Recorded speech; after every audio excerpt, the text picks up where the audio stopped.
Hello po, Andrew Chua po ng High Pressure Game Farm. Kamusta po kayo muli? At ito po, may babasahin po tayong katanungan mula sa ating kaibigan ni si Arnel. Ano po ba, ang tanong niya po is ano po ba ang benefits ng makukuha ng manok sa pagkain ng binabad na Jackie Oats?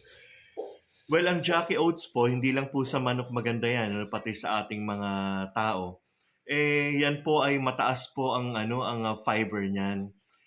When we talk about fiber, we are talking about the digestion ng atin o sa ating mga manok.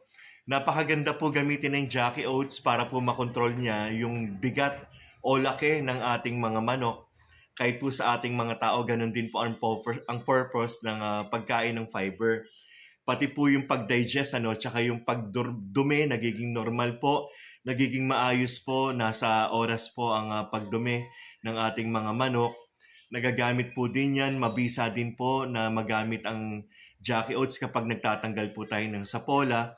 Yun nga, at nagpapagaan tayo ng manok. Pero alalay lang po sa paggamit, lalo po doon sa mga nagkukondisyon, dahil baka ho sumobra ang gaan ng ating mga manok, mawawala po yung power nila, mawawala po yung lakas nila. I suggest po na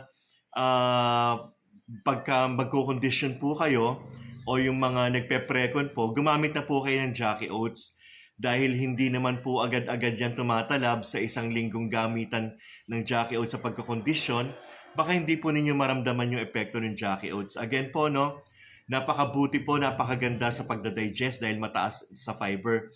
Pero kapag nagko-condition po kayo, dapat po alalay lang po sa paggamit ng Jackie Oats. Dapat po balanse. I hope na nasagot ko po yung katanungan ng ating kaibigan ni si Sir Arnel. Para po sa inyong mga katanungan pa, mag-message lang po.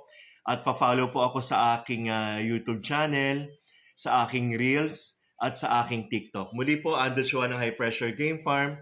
God bless us all po. Maraming salamat po.